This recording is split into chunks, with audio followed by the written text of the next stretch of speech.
پھر بھی وہ اولاد کی دعائیں کیا کرتے تھے. حضرت ابراہیم علیہ السلام اپنے بڑھاپے میں پہنچ کر بھی اولاد اللہ سے مانگ رہے ہیں. حضرت زکریا علیہ السلام ہڈیاں بوسیدہ ہونے کے باوجود اور سر کے بال پک جانے کے باوجود اللہ سے اولاد مانگ رہے ہیں.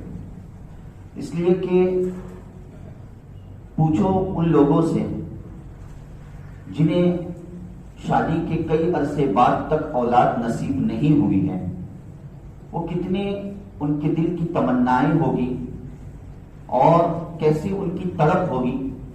ہمیشہ سوتے جاگتے بس وہ ایک ہی ارادے میں مشغول ہوگے کہ اللہ ہمیں اولاد سے نوازے، اس لیے کہ یہ ایک بہت بڑی نعمت ہے.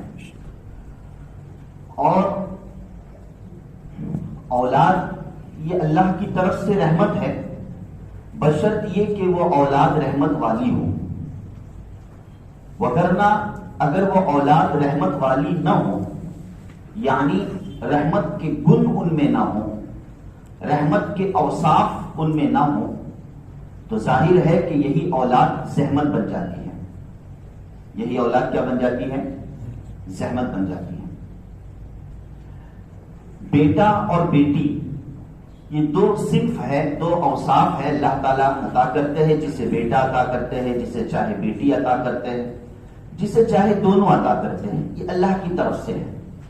مگر جس باپ کو لڑکی مل جائے، جس باپ کو بیٹی مل جائے، تو اب اس کی ذمہ داری اور ہی سخت اور ہی بڑی ہو جاتی ہے، اور ہی سخت اور ہی بڑی ہو جاتی ہے. وہ الگ بات ہے کہ آج کے زمانے میں بظاہر زمانے جاہلیت کا وہ تصور اور وہ نظریہ موجود نہیں ہے الحمدللہ، کہ زمانے جاہلیت میں لڑکی کو، بیٹی کو بہت ہی معیوب سمجھا جاتا تھا. قرآن کریم نے اس طرف اشارہ کیا ہے مختلف مقامات پر کہ وَإِذَا بُشِّرَ أَحَدُهُمْ بِالْأُنثَىٰ ظَلَّ وَجْهُهُ مُسْوَدًّا وَهُوَ كَظِيمٌ. کہ زمانی جاہلیت میں لڑکی کا پیدا ہونا اتنا عیبدار ہوتا تھا کہ اگر اس باپ کو خبر دی جاتی کہ تیرے گھر میں لڑکی پیدا ہوئی ہے تو ظَلَّ وَجْهُهُ مُسْوَدًّا وَهُوَ كَظِيمٌ، تو وہ ایسا مطلب اس کا چہرہ پھیکا پڑ جاتا تھا، ایسا اداس ہو جاتا تھا کہ اس کی کوئی انتہا نہیں. یتہارا من القوم، اپنے آپ کو قوم سے بچاتا پھرتا تھا. کہ ظاہر بات ہے جب کوئی کسی کی ذلتی ہو جاتی ہے تو اپنے آپ کو گھر ہی میں رکھتا ہے، لوگوں کے سامنے نہیں آتا. تو اس وقت کا باپ جس کے گھر میں بیٹی پیدا ہوتی تھی وہ گھر میں ہی رہتا تھا، اپنے آپ کو چھپاتا تھا، لوگوں کے سامنے آتا نہیں تھا، اس لیے کہ اس کو بہت بڑا غم لاحق ہوا ہے. یہ زمانے جاہلیت کا نقشہ ہے. اگرچہ الحمدللہ اکثریت آج کے دور میں یہ چیز پائی نہیں جاتی ہے کہ اگر کسی کے گھر میں بیٹی پیدا ہو تو اس زمانے جاہلیت کا کوئی تصور رکھتا ہے، ایسی بات نہیں. بلکہ الحمدللہ بیٹی کا پیدا ہونا بھی اللہ کی طرف سے خوشی و مسرت کا سامان سمجھا جاتا ہے کہ اللہ کی طرف سے ایک نعمت ہے. یہی وجہ ہے کہ اللہ کے رسول صلی اللہ علیہ وسلم نے اگرچہ اولاد ایک نعمت ہے اور اولاد کی پرورش اور اولاد کی صحیح تربیت چاہے بیٹا ہو چاہے بیٹی ہو وہ تو کرنی ہی ہے. بیٹے کی بھی صحیح تربیت کرنی ہے اور بیٹی کی بھی صحیح تربیت کرنی ہے. لیکن اسلام نے بیٹے کے مقابلے میں بیٹی کی طرف توجہ کچھ زیادہ دی ہے. اللہ کے رسول صلی اللہ علیہ وسلم کی ان احادیث کا اگر ہم مطالعہ کریں تو پتہ چلتا ہے کہ اللہ کے رسول صلی اللہ علیہ وسلم نے ان احادیث میں بیٹوں کا تذکرہ نہیں کیا بلکہ بیٹیوں کا تذکرہ فرمایا ہے. ایسی کئی احادیث ہیں.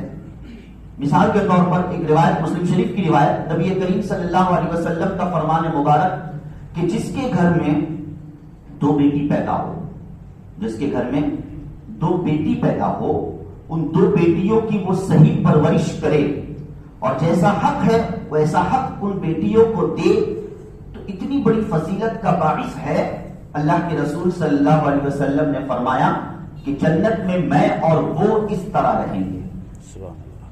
اس طرح بھائی انگلیوں کو دیکھ رہے نا کہ جس طریقے سے ایک شہادت کی انگلی اور اس کے بازو کی انگلی کتنی قریب ہے، تو جو یہ چاہتا ہے کہ جنت میں نبی کریم صلی اللہ علیہ وسلم کا پڑوس نصیب ہو، ہمارا پڑوسی کوئی اور نہیں اللہ کے رسول صلی اللہ علیہ وسلم کی ذات گرامی ہو، کتنی بڑی نعمت ہے، تو اسے چاہیے کہ وہ بیٹیوں کی صحیح تربیت کرے، بیٹیوں کی صحیح پرورش کرے. کتنی بڑی بات ہے. ایک اور روایت میں اللہ کے رسول صلی اللہ علیہ وسلم نے اسی تعلق سے ذکر فرمایا کہ جس کے گھر میں 3 بیٹیاں ہو. پھر کسی صحابی نے پوچھ لیا اللہ کے رسول صلی اللہ علیہ وسلم جس کے گھر میں اگر 2 بیٹیاں تو کہا کہ وہ بھی اسی کا مستحق ہے. جس کے گھر میں 1 بیٹی ہو کہا وہ بھی اس کا مستحق ہے. اور وہ کیا ہے کہ نبی کریم صلی اللہ علیہ وسلم نے فرمایا کہ جس کے گھر میں 3 بیٹیاں ہو اور اس کی وہ صحیح پرورش کرے، اسے وہ کھلائے جو وہ خود کھاتا ہے، اسے وہ پہنائے جو وہ خود پہنتا ہے، مطلب اس کی پوشاک کی بھی ذمہ داری لے، اس کی خوراک کی بھی صحیح ذمہ داری لے، فَأَدَّبَهُنَّ اور اس کو صحیح ادب سکھلائے، تو وہ بیٹیاں اس کے لیے جنت، اس کے لیے جہنم سے آڑے بن جاتی ہیں. یعنی اس کے اور جہنم کے درمیان وہ بیٹیاں حائل ہو جاتی ہے اور آڑ بن جاتی ہے، وہ شخص جہنم میں داخل نہیں ہوگا. ذرا غور کیجیے، یہ تو میں نے 2 حدیثیں پیش کی، ایسی سیاہ ستہ میں کئی احادیث موجود ہے. اب وہ موقع نہیں کہ ان احادیث کا تذکرہ کیا جائے. بات بتلانا مقصود یہ ہے کہ اللہ کے رسول صلی اللہ علیہ وسلم نے ان احادیث میں بیٹیوں کا تذکرہ فقط کیوں کیا؟ بیٹے بھی تو اولاد ہیں، بیٹوں کا تذکرہ نہ کرتے ہوئے بیٹیوں کا اللہ کے رسول صلی اللہ علیہ وسلم نے خصوصیت کے ساتھ تذکرہ فرمایا.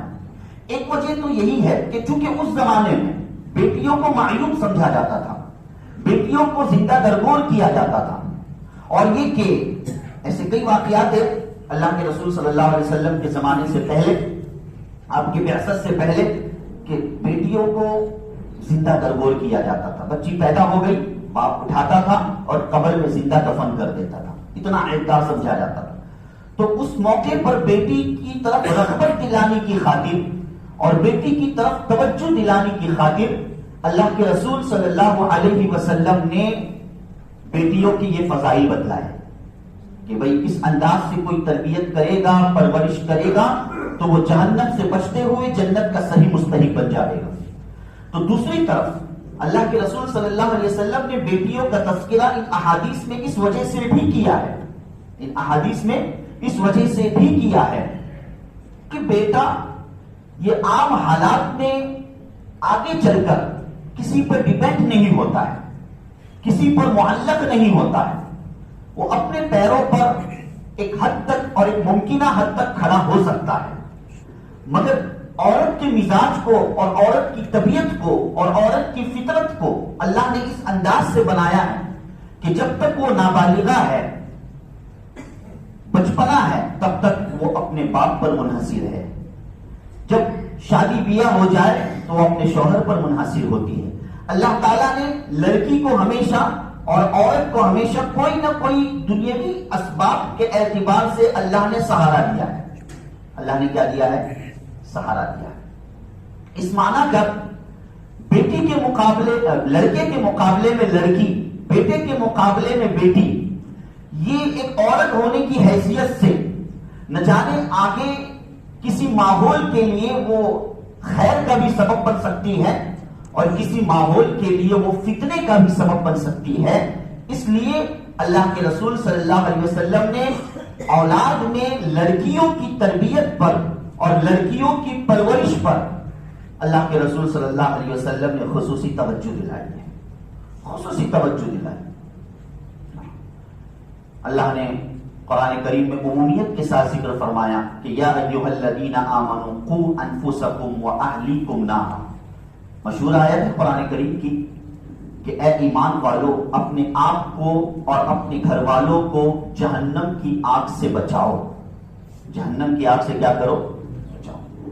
لہذا اب ہم سب ذمہ دار ہیں کہ اپنے گھر والوں کو، اب گھر والوں میں سارے افراد داخل ہو گئے، بیوی بھی داخل ہوئی، بیٹی بھی داخل ہو گئی، بیٹا بھی داخل ہو گیا اور تمام ماتحتین داخل ہو گئے کہ ان کی حفاظت کرنا اور ان پر نظر رکھنا کہ کہیں وہ ایسا راستہ تو اختیار نہیں کر رہے ہیں جو راستہ اللہ اور رسول کی بغاوت کی طرف لے جانے والا. اللہ اور اس کے رسول کی دشمنی کی طرف لے جانے والا ہے. یہ ہماری ذمہ داری ہے.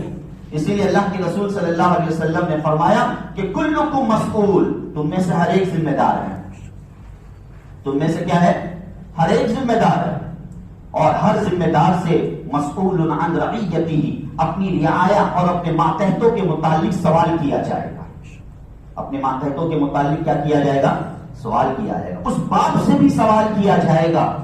اس باپ سے بھی سوال کیا جائے گا جس باپ کی بیٹی نوجوانی کے دہلیز پر قدم رکھتے ہی اپنے ایمان کو جس بیٹی نے بیچ دیا اور ارتداد کے طوفان میں ارتداد کے طوفان کا وہ شکار ہو چکی. اللہ قیامت کے دن اس باپ کو بھی پوچھے گا کہ تیری ذمہ داری تھی اپنی بیٹی کی حفاظت کرنا، اپنے بیٹی کی عزت و ناموس کی حفاظت کرنا، اس کے دین و ایمان کی حفاظت کرنا، یہ تیری اپنی ذمہ داری تھی. تیری بیٹی تو مرتدہ ہو گئی، ارتداد کے شکنجے میں چلی گئی، اسلام سے ہٹ گئی، نکل گئی. اس کا ذمہ دار کون؟ اللہ قیامت کے دن صرف اس باپ سے ہی نہیں پوچھے گا. میں کہہ رہا ہوں اس باپ سے ہی اللہ نہیں پوچھے گا جس محلے سے وہ بیٹی غائب ہوئی ہے، جس محلے سے وہ بیٹی بھاگی ہے، اس محلے کے تمام ذمہ داروں سے اللہ پوچھے گا. وَكُلُّكُمْ مَسْئُولٌ عَنْ رَعِيَّتِهِ، کہ تم میں سے ہر ذمہ دار سے اس کے ماتحت کے متعلق سوال کیا جائے گا. جیسے ایک باپ اپنے گھر کا ذمہ دار، اسی طریقے سے ایک محلے کا ذمہ دار وہ تمام کا ذمہ دار، اس محلے سے اوپر جو ذمہ دار وہ تمام کا ذمہ دار. اس طریقے سے ہر مسلمان سے اللہ تعالیٰ قیامت کے دن پوچھے گا. آج حالات ایسے ہیں، اللہ ہم تمام کو معاف فرمائے. یہ باتیں اگر ہم ان خطاب میں اور ان خطبوں میں پیش نہ کریں تو کب کریں؟ یہ موضوعات اور یہ ٹاپک اگر ہم اجتماعی طور پہ پیش نہ کریں تو کیا کریں؟ ہمارے پاس کوئی پلیٹ فارم نہیں، ہمارے پاس کوئی گروہ بندی نہیں، ہمارے پاس کوئی اجتماعیت نہیں، ہمارے پاس کسی کا اقتدار نہیں، کسی کی سرپرستی نہیں. جبکہ باطل کو دیکھا جائے، اسلام خلاف سازشات کا مطالعہ کیا جائے، اسلام مخالف دشمنوں کا مطالعہ کیا جائے تو پتا چلتا ہے کہ ان کا سسٹم، ان کا نظام، وہ جو بولتے ہیں وہ کر کے دکھاتے ہیں. وہ جو بولتے ہیں معاف کیجیے گا وہ کر کے دکھاتے ہیں. ماضی قریب میں چھپی ہوئی باتیں نہیں، ہم سب جانتے ہیں ماضی قریب میں چند ایام پہلے، چند سال پہلے اسلام مخالف عناصر اور دشمنوں نے اپنی اسپیچ میں اور اپنے خطابات میں اور اپنے بھاشنوں میں اس بات کا اظہار کیا کہ چند سالوں میں اس ملک کے مسلمان کی بچیوں کو ہم اپنی بہوریں بنائیں گے. اللہ اکبر. اور باقاعدہ تعداد نہیں تھی کہ اتنی تعداد میں ہم ان کی لڑکیوں کو بھگائیں گے اور ان کی لڑکیوں کو اپنی گھر کی بہوریں بنائیں گے. اور یہ کہنا لغو اور مبالغہ نہیں ہے کہ انہوں نے جتنا ارادہ کیا ہے اس سے کئی گنا زیادہ آگے بڑھ چکے ہیں. جتنا انہوں نے ارادہ کیا تھا اس سے کئی گنا زیادہ آگے بڑھ چکے ہیں. یا تو یہ خبریں ہمیں پتہ نہیں ہوتی ہے، یا تو یہ خبریں ہمیں پتہ نہیں ہوتی ہے، اور اگر پتہ بھی ہوتی ہے تو ایسا جمود طاری ہم مسلمانوں پر ہو چکا ہے کہ ہمارا کوئی پلیٹ فارم نہیں، ہماری کوئی اجتماعیت نہیں، ہم کسی کی اقتداء میں کام نہیں کر سکتے، کسی کی سرپرستی کو ہم قبول نہیں. وہ کون ہوتا ہے بولنے والا؟ میں اس کو اپنا بڑا کیوں مانوں؟ وہ کون ہوتا ہے؟ مجھے کچھ فرق نہیں پڑتا. نعوذ باللہ من ذالک. وہ اپنے مشن میں کامیاب ہو رہے اور ہماری قوم کی بچیاں اور ہماری قوم کی بیٹیاں ہزاروں کی تعداد میں مرتدہ ہو رہی ہیں، ہزاروں کی تعداد میں. اللہ حفاظت فرمائے. آمین. آپ ذرا معلومات لیجئے. یہ ایک تو وہ تعداد جو قانونی حیثیت سے بھائی کورٹ کچہری کے اعتبار سے جو آپ ویب سائٹ کھولو گے اور وہ تعداد معلوم کریں گے تو وہ تعداد آپ کے سامنے آ جائے گی کہ کتنوں نے نوندنی کرائی ہے اور کتنے جو مسلم بچیاں ہیں جو غیر مسلم بن کر کورٹ میں معاملہ ڈال کر اپنے آپ نکاح اور میرج کے اعتبار سے انہوں نے درخواست داخل کی. ان کی تعداد آسانی سے ہمیں معلوم پڑ سکتی ہے. یہ کہاں جا رہی ہے ہماری بچیاں؟ یہ کیوں جا رہی ہے ہماری بچیاں؟ کیا اللہ تعالیٰ ہم سے سوال نہیں کرے گا؟ کلکم راع وکلکم مسئول عن رعیتہ. تم میں سے ہر ایک ذمہ دار ہے اور اللہ تعالیٰ ہر ذمہ دار سے قیامت کے دن اس سے متعلق سوال کرے گا. کہ تمہاری قوم کی بچیاں نام زینب، نام فاطمہ، نام عائشہ، کلثوم، اتنے پیارے پیارے نام کی یہ بچیاں، اور یہ معصوم بچیاں جو ایک جوانی کی دہلیز پر بس پہلا ہی قدم رکھتی ہے کہ دشمن انہیں اچک لیتا ہے، اس کا ذمہ دار کون ہے؟ ہم ہیں، اس کے ذمہ دار ہم ہیں۔ ہماری بے توجہی کا یہ نتیجہ ہے، ہماری بے توجہی کا نتیجہ ہے، ہماری تربیت میں کھوٹ ہے، ہماری پرورش میں کھوٹ ہے۔ معاف کیجئے کہ بات بڑی کڑوی ہے، ہماری تربیت میں کھوٹ ہے، ہماری پرورش میں کھوٹ ہے۔ ہم یہ سمجھتے ہیں کہ میری بچی بڑی پابند ہے، برقعے کی پابند ہے، ساری چیزوں کی پابند ہے، نہیں، میری بچی ایسا کر ہی نہیں سکتی۔ یاد رکھیے، آپ کا یہ حسن زن آپ کو لے ڈوبے گا، آپ کا یہ حسن زن آپ کو لے ڈوبے گا۔ آپ کو بچی کے تعلق سے اور بیٹی کے تعلق سے ہمیشہ محتاط رہنا چاہیے۔ اس کا یہ بھی مطلب نہیں کہ اس کو ظلم کرنا چاہیے، مگر ایک صحیح خیرخواہ ہونے کی حیثیت سے، ایک صحیح باپ ہونے کی حیثیت سے، یہ اس وجہ سے میں کر رہا تھا کہ میری بچی کو میں ارتداد کے طوفان سے بچاؤں۔ آج ایسے حالات اور ایسے جال پھیلائے ہوئے ہیں کہ بڑی آسانی سے ہماری بچیاں بھاگ رہی ہیں، بڑی آسانی سے ہماری بچیاں بھاگ رہی ہیں۔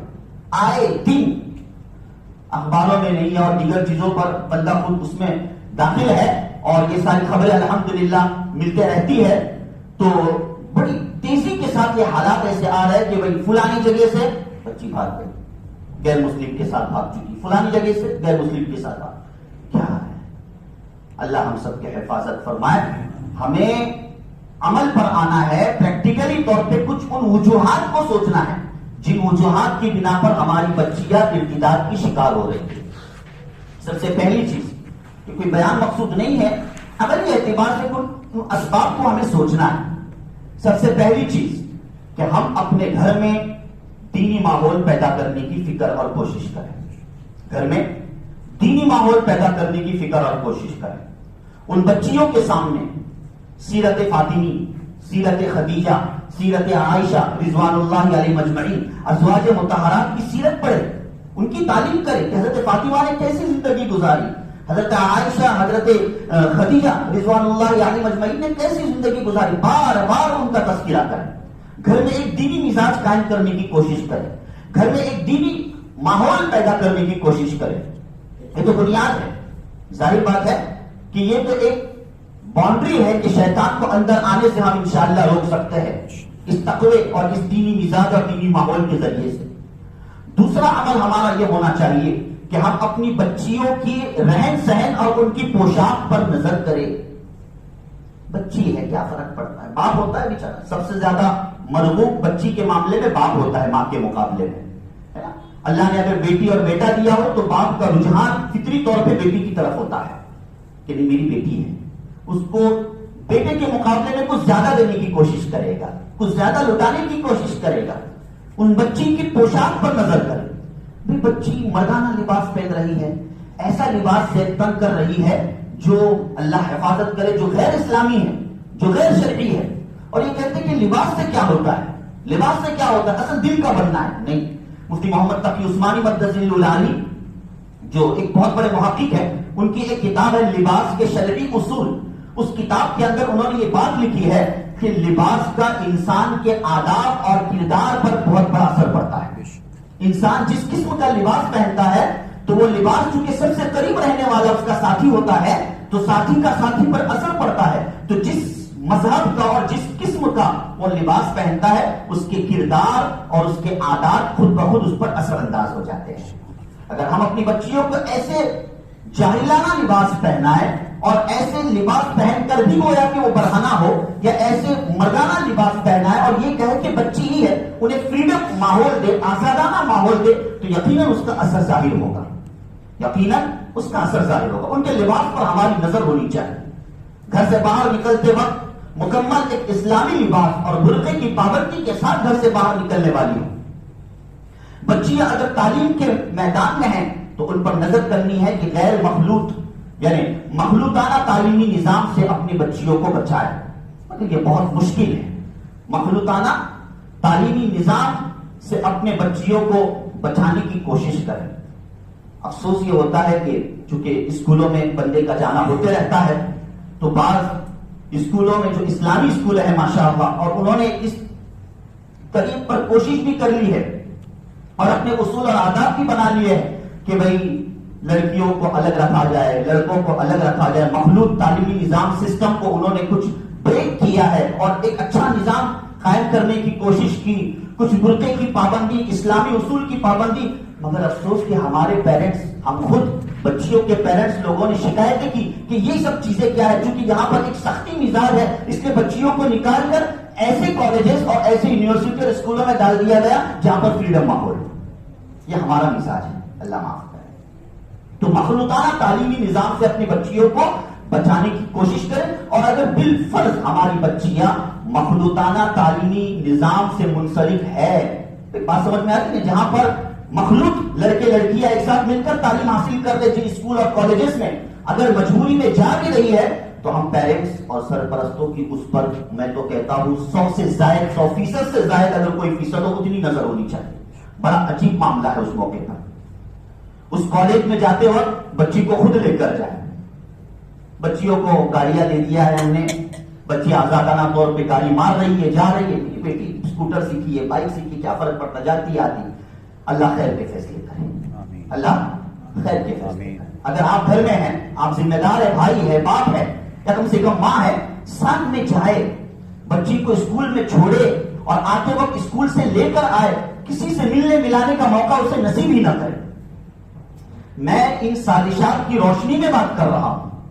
یہ جو سازشات چل رہی ہے اس میں ایک سازش اور ایک ان کا سب سے بڑا پلیٹ فارم ہے یہی یونیورسٹی اور کالجز، کہ ان کالجز اور یونیورسٹیوں میں بچیوں کو لڑکوں سے، غیر مسلم لڑکوں سے اس انداز سے ملایا جاوے کہ پھر وہیں سے ساری باتیں شروع ہو جائیں، وہیں سے پیغمبر اور پروگرام بننا شروع ہو جائے. میں کھل کر بات کر رہا ہوں، اس پر ہماری خصوصی توجہ ہونی چاہیے. اس معاملے میں ظاہر بات ہے کہ کوئی لڑکا براہ راست کسی لڑکی سے نہیں ملتا. کوئی لڑکا براہ راست، غیر مسلم لڑکا کسی لڑکی سے براہ راست بات کرنے نہیں آتا. یہ تو ظاہر بات ہے کہ ہماری بچی الحمدللہ اتنی تو غیرت ہے. مگر اب درمیان میں کیا ہوتا ہے، اس چیز پر بھی توجہ دیجیے گا کہ جو غیر مسلم سہیلیاں ہیں، جو غیر مسلم دوست ہیں، سمجھیے لڑکیاں، ہم یہ سمجھتے ہیں کہ یہ لڑکی تو ہے، غیر مسلم ہے تو کیا فرق پڑتا ہے، لڑکی لڑکی سے اگر مل رہی ہے دوستانہ انداز ہے تو کیا فرق پڑتا ہے. نہیں، اس پر خصوصی توجہ ہونی چاہیے. اس لیے کہ ان غیر مسلم سہیلیوں کو ٹارگیٹ بنا کر اور ان کے ذریعے سے دوستی کروائی جاتی ہے. ان کے ذریعے سے کیا کروائی جاتی ہے، دوستی. ہم یہ سمجھتے، تصور میں رہتے ہیں کہ وہ غیر مسلم ہمارے گھر میں بھی آ رہی ہے، بھائی دیکھو فلانی ملنے آئی ہے، فلانے کا کانٹیکٹ، اس سے باتیں ہو رہی، مگر وہی سب سیٹنگ کروا کر دے رہی ہے. تو اس پر ہماری خاص نظر اور توجہ ہونی چاہیے. بچی کا موبائل، اس کا ریکارڈ چیک کیا جائے، بھائی اس کی کیا ضرورت ہے، اس لڑکی کی، اس سہیلی کی تجھے کیا ضرورت ہے، کیا معاملہ ہے. حتی الامکان اس سے بچنے کی کوشش کرے. اسی طریقے سے اپنی بچیوں کے موبائل ریچارج خود کرائے. اپنی بچیوں کے موبائل ریچارج خود کرائے. ہماری بچیاں موبائل کی دکانوں پر جاتی ہے، اپنے نمبروں کو دیتی ہے اور وہیں سے نمبرنگ سپلائی ہوتے ہیں. وہیں سے نمبرنگ کیا ہوتا ہے، سپلائی ہوتا ہے. کیا ضرورت ہے، کیا اتنا سا کام ہم نہیں کر سکتے کہ اپنی بچی کا ریچارج خود مارے، یا کسی اور ذمہ دار اور سرپرست کے ذریعے سے وہ ریچارج مروا کر دے. بہت ضروری چھوٹی چھوٹی باتوں پر نظر کرنے کی. یہی چھوٹی چھوٹی چنگاری آگے چل کر ایک شعلہ بن جاتی ہے اور اس شعلے پر ہزارہ لیٹر آپ پانی برساؤ مگر وہ شعلہ پھر بجھنے نہیں پاتا، حتیٰ کہ ایمان کو خاکستر کر دیتا ہے. ایمان کو خاکستر کر دیتا ہے. اس لیے خدا ان موضوعات کو لیجئے گا اپنے چرچوں میں، اپنے تفسیروں میں، اور اپنی بچیوں پر خصوصی نظر رکھے. ہر گھر والا اپنی بچیوں پر نظر رکھے. ہر بستی کے ذمہ دار اپنے بستی کی بچیوں پر نظر رکھے کہ ہماری بچیاں کہاں رہتی ہے، کیسے رہتی ہے. بہت ضروری اور المناک معاملہ ہے. نہ جانے آئندہ سالوں میں، اور آئندہ میں سال نہیں چند مہینوں بھی کہہ رہا ہوں کہ آئندہ مہینوں میں کیا کچھ ہو جائے اور کتنی بہتات میں ہماری بچیاں مرتد ہو جائیں، اس کا ہم تصور نہیں کر سکتے. یاد رکھیے، ایک مرد اگر مرتد ہوا گناہ ہے، اس سے انکار نہیں، تو اتنا نقصان نہیں جتنا نقصان ایک عورت مرتد ہوتی ہے. ایک عورت جب ارتداد میں داخل ہو جاتی ہے تو اس سے آنے والی تمام نسلیں مرتدہ میں داخل ہو جائے گی. اس لیے ایک بہت ہی حساس موضوع ہے. وقت ہو گیا. اللہ پاک سمجھنے کی توفیق نصیب فرمائے. ہماری قوم کی بچیوں کی اللہ تعالیٰ ایمان اور ان کی عصمت اور ان کی عزت کی اللہ پاک حفاظت فرمائے. آمین یا رب العالمین. وآخر دعوانا الحمدللہ.